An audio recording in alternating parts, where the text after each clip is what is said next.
What is happening, everyone? Welcome to Mailbag Monday number 11. Guys, the emails have been pouring in. I have more questions than I can even answer in one video. It's great. Keep sending the emails. If you have a question for Mailbag Monday, shoot me an email, k8mrd@icloud.com, and be sure to put in the subject, Mailbag Monday. That way, I will not ignore your email. Hopefully. Anyway, let's dive right in. We got some good questions this week. This one's pertaining to some coax that I like to use for portable. This viewer asks, what's better, the RG174 or 316 coax for thin, lightweight, and portable? Anybody got a strong opinion? I need some redundancy in Go kits. Well, I can certainly appreciate that. Now, I do actually have both coaxes here, and on the surface, they don't really look much different. So this here with the clear jacket, this is RG316. Now this is what I take every single time I do a portable QRP activation. It's very small, it's lightweight. I usually have approximately a 20-foot run of this, and it coils up very, very small. This is RG174. Now, I honestly haven't actually used this coax yet. I have this for a project for an antenna that I have been meaning to build for some time now and just haven't gotten to it. I'll tell you, I have a love-hate relationship with the RG316. I love it because it's so small and compact and lightweight. And, you know, again, 20, 25-foot run. I actually usually fold it up or coil it up even smaller than this. Look at me. But it has an incredibly horrible memory in that it wants to stay in whatever form it's in. So I wrap this in the over-under method like I do all my other coax, and it wants to stay coiled up. Now, again, I haven't used the RG174. It feels a little different. It feels a little more malleable, where the 316, you can see if you bend it, you know, it'll kind of hold that kinked shape and whatnot, where the 174 tends to be a bit more relaxed. But beside the physical characteristics, let's dive in a little deeper. I did a bit of research, and I couldn't find much on these two coaxes, but let's hop over to the internet machine and we'll look at the data sheets for both. So here we're looking at the technical data sheet for the RG316U. Now, my RG316 doesn't have any markings on it, but this looks, I'm going to assume it's the U. Every data sheet I could find on RG316 was the same, and there's not a lot. There's not a lot of data at all. They don't talk about its wattage or anything. It's pretty limited. But here we have the attenuation in dBs for 100 meters, and at 10 megahertz we have 9 dB of loss.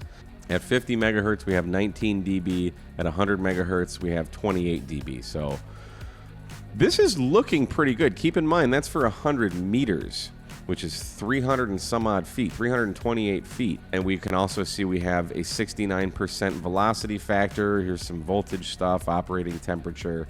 But that's about all we get for specifications for RG316. Now let's go over to Fairview Microwave.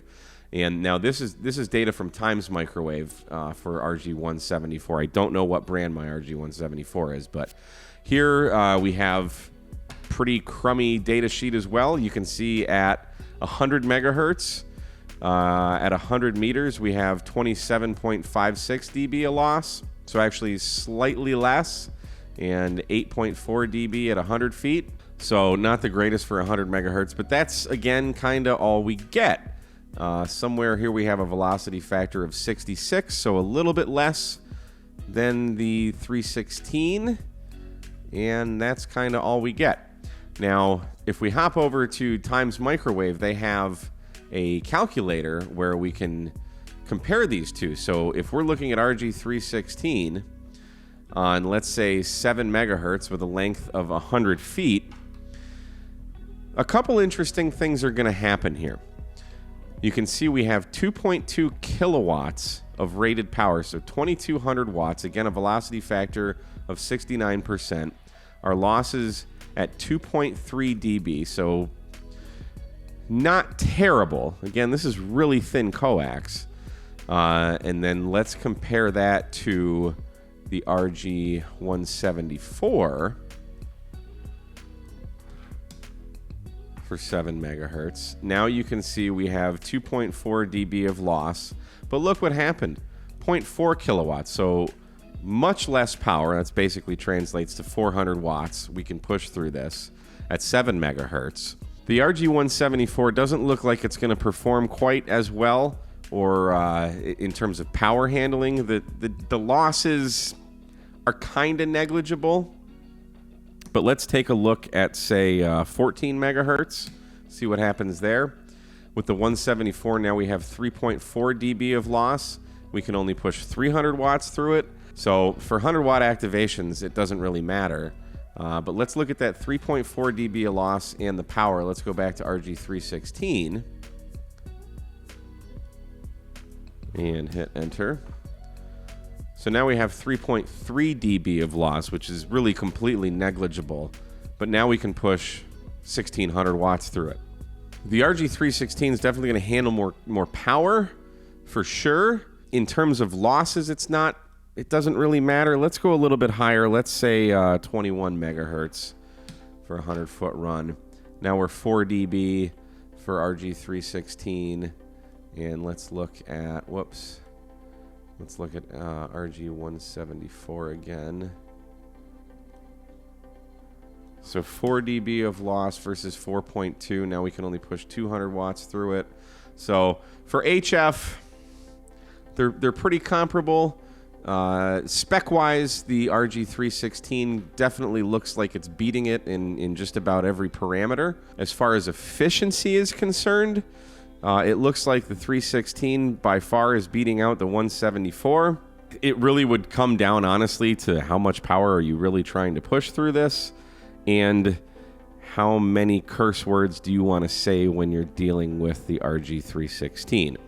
Now, is the RG316's memory a deal breaker? No, not really. I kind of would like to put some of this together and actually use this, and I just may, to try it out, but spec-wise, the 316 is better.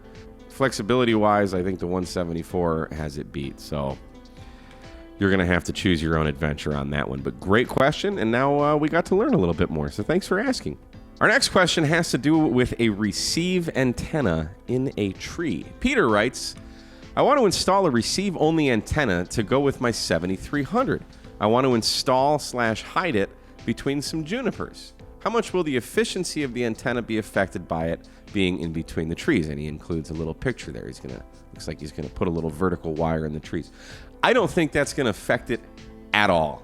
I had, when I was living in Michigan, I had my antennas, pretty much my whole property was surrounded by trees. I had really thick woods to the west side of my property, and lots of trees over my house and everything. And that is where my HF and VHF, UHF antennas resided. And typically with HF frequencies, the trees aren't going to matter at all. You're not going to be affected one way or the other. At least not any way that you would notice. I'm sure somehow it's measurable, but very inconsequential. So I don't think you're going to have any problem doing that. I would be concerned about the height and what frequencies, because those don't look that tall, maybe 15 feet or so, I'd guess. But yeah, no, you shouldn't really see any attenuation of your signal at all on HF frequencies for your receive antenna. So have at it, do it, and one of the things that's great about amateur radio is try it, see what happens. Report back to us. We'll expect a full report in the morning on your findings. But no, you should have no problem whatsoever. But good question. Thanks for writing, because a lot of people, I'm sure, would probably like to know that. Next one has to do with something that I'm going to be doing over the weekend, which will have already passed by the time you're watching video. Sand and ham radios. This viewer is asking, hi, Mike, when you activate a park on the beach, do you do anything special to keep the sand out of your equipment? Now, this is a great question because I'm literally packing up my gear to go activate a park that's never been activated before, and we need to take a boat to get to an island off the coast of Texas to go do that. Now, we've activated Galveston Island plenty of times, and I'm no stranger to activating on beaches. If there's water, I'm going to try and activate near it. And as far as my radio is concerned, that's honestly one of the least things that I worry about. When I'm taking my 891, I keep it in this bag. regardless of where I'm going. This is just a Velcro. I think this is made by Condor.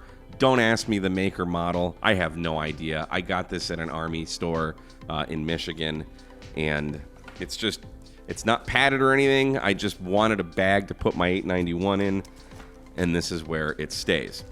And it pretty much does a good job. My 705 I keep in one of those Carhartt lunch bags that I have right here, or I have it in the Icom backpack. Now my 705 I also do keep in a Crown Royal bag. So, you gotta keep it classy. And then everything can just zip up and be good. But in all honesty, the radios aren't what I worry about. I do usually keep everything in this big backpack. Again, don't ask me what this is. It's just some kind of tactical looking backpack that came from Amazon years ago. I think it's by a brand called Monkey Packs. I've searched for it before to link in other videos, and I haven't been able to find it, but just go find the tacticalest bag that you want. And that way, kind of everything, so you have a main bag, then I have a bag for the radio. But in all reality, a beach activation typically isn't much different than a regular activation. Usually I can bring a table, whether it's a little folding camping table or an actual folding picnic table. Now, when I did do the shore of Lake Michigan, we didn't have a table because we were literally climbing on the sand dunes. So I just took this bag out, put it on the sand, and then put the radio on it, and didn't move the radio too much. But what I really do worry about is my antenna system, specifically the coax and the antenna connectors. So for my coax, I always have these little cover jobby things on there, and not anymore. And you can find these at any ham swap. You can get them online. It's just a screw thing that, because I don't want sand getting in my coax. Okay.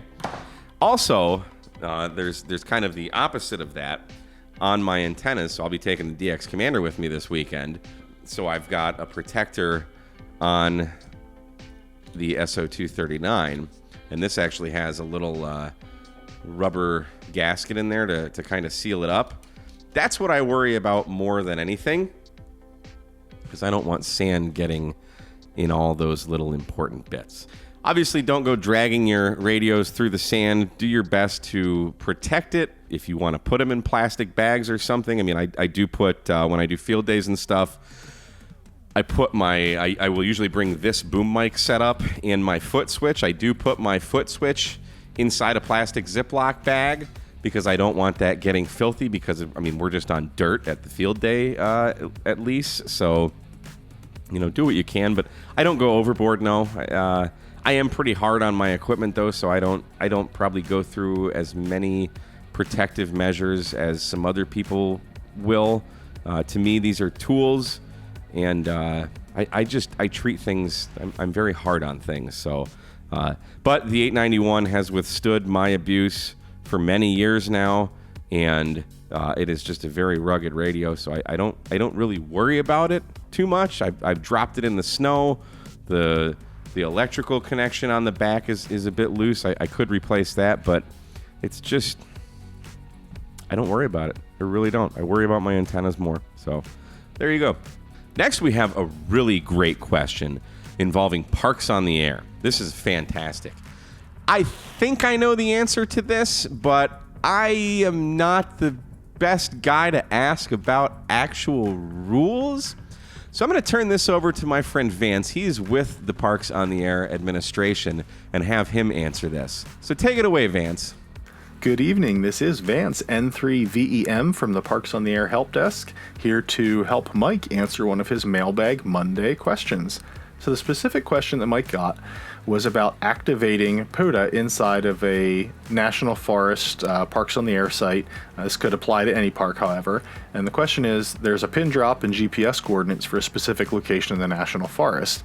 Obviously, they're much larger than their pin drops. Is it okay to activate from any location within those boundaries? And then the follow-up questions are, hey, I work in the middle of a national forest. Can I activate from my mobile in the parking lot where I work? Or even further, if somebody has a private residence inside the park, can I activate from their private residence? So luckily, both of these questions are actually answered in our Parks on the Air rules. So first, I'll answer the question that's actually the second half of the question, and that is that activators cannot attempt to activate from private property. So if you work for a private company or even a publicly traded company that owns private property inside of a park boundary or a private residence, you cannot activate from those locations. You can only activate from property that is owned and managed by the entity that owns and manages the park. And then as far as the boundaries question, which was the first half, we do direct people to essentially official maps for the park boundaries. So the pins on the POTA maps are really just for reference. They generally are located at about the center of a park, but anywhere within the official park boundaries is game for activation, with the extra caveat that for trails or rivers where being on the trail or in the river would block traffic or be dangerous, you just need to be within 100 feet of the trail or river. So hopefully that answers your question, and if there are any more that I can help answer, I'm here every day of the week. And see, that's why I have him answer these questions, because I wouldn't be able to. So thanks again, Vance. We appreciate it. And lastly, we have another great question about QRO radios for QRP. Now, we've touched on this subject before, but let's rehash it, because apparently this viewer does not watch every single episode.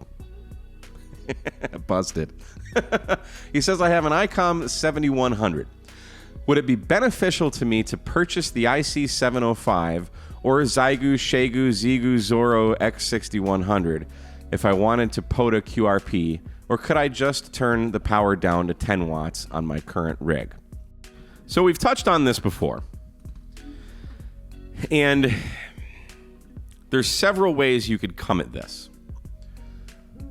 So just right off the bat, I would say if all you want to do is just try out QRP and see what low power does for you, it would be silly to buy a radio right now. Now, that's very hard for me to say, because yes, it would be beneficial for you to buy a radio, because then you'd have another radio.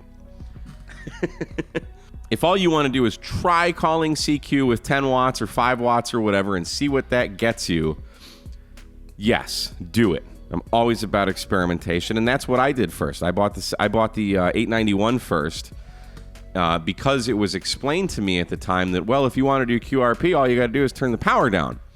While that's somewhat true, well, actually it is 100% true, that's not the whole encompassing fact of QRP. So you have to ask yourself, what do you want to do with QRP? Why do you want to do QRP? Do you just want to challenge yourself and drive yourself nuts using low power to try and bust other people's pileups? That can be a challenge. Do you want to call CQ and see how many people you can get with as little power? Because that's a challenge. I know that people do like doing that. They want to see how far they can get with as little power. K6ARK comes right to mind. Now, there are things to consider. You're still going to need to bring everything that you're going to need to bring for a 100-watt radio, because that is still a 100-watt radio. It's still going to draw a lot more current than a QRP radio, so you're still going to need a bigger battery. Not necessarily bigger coax. You can use smaller coax, but you need to think about all those things. So if all you're doing is going from car to picnic bench and you just want to throw 5 or 10 watts out there, knock yourself out. But if you want to start really embracing everything that is QRP, which again to me has less to do with the actual power output as it does the physical equipment and everything that I'm going to bring with me. With QRO, everything is big. You've got big radios, big batteries, big coax, big antennas, computers, backpacks. I see guys that bring wheelbarrows full of stuff with them when they're doing QRO activations. Where if you're doing a QRP activation, now your radio is smaller. You usually have an internal battery inside of it. If you need an external battery, you can usually get away with a tiny little 3 amp hour battery that'll last you hours and hours and hours. Your coaxial cable is much thinner. Your antennas can be much smaller and more compact. Everything can fit in a tiny little package like this. There's a 705 in here, there's coaxial cable, there's an antenna, there's a microphone, and there's a battery in here, everything you need. So it's not just about power. You need to ask yourself, do I really want to embrace the QRP lifestyle, and why? If you don't want to carry a whole bunch of stuff, then definitely buy a 705 or an X6100. Now, I personally do not recommend the 6100 at all. I don't think it's a horrible radio, but I don't think it's a good radio either. I did a review on it. I wasn't very pleased with it. I've seen other people have some success with it. The one thing I will say about the 6100, it is sexy as hell. It looks amazing. I would challenge you to go on the internet now. That radio's been out long enough, and see how many people are actually using that radio out in the field. I haven't seen many. I'm talking outside of an initial review video, like who is actually going out, filming themselves with this radio and using that radio as their radio of choice. Find the radio that checks off the most boxes for you if you want to get into the QRP stuff. I would say just stick with your 7100 for now and try activating or doing whatever the heck it is you want to do with QRP. Maybe you want to run FT8. 510 watts is going to be fine. Still going to need the bigger batteries for the 7100 though. So you really need to ask yourself, what do you specifically want to do with QRP? And is that going to justify the $650 for the 6100 or the $1,200 for the 705? I will tell you, I use my 705 more than any other radio that I own, but that's me. I love hiking. I love going in the woods. I love the 705's backpack. Everything is perfect. It's very well thought out. It's very well designed. The receivers are great. The filters are great. The backpack has everything fit in it perfectly. I bought that because it checked off all those boxes for me. Do some homework. Hopefully that helps answer your question. And thanks for asking it. It is a good question. All right, well, that is going to wrap it up for this week's Mailbag Monday. Again, thank you so much, everyone who has asked questions. The email is filling up, and that's fantastic. Again, if you want to have your questions answered on Mailbag Monday, shoot me an email, k8mrd@icloud.com, and in the subject, make sure you include Mailbag Monday. That way I'll actually see your email and potentially respond to it, as opposed to ignoring it like I do many other emails. All right, guys, thanks so much. Like, share, subscribe, comment, follow me on Twitter at K8MRD, and we will see you again on another episode of K8MRD Radio Stuff. 73, guys.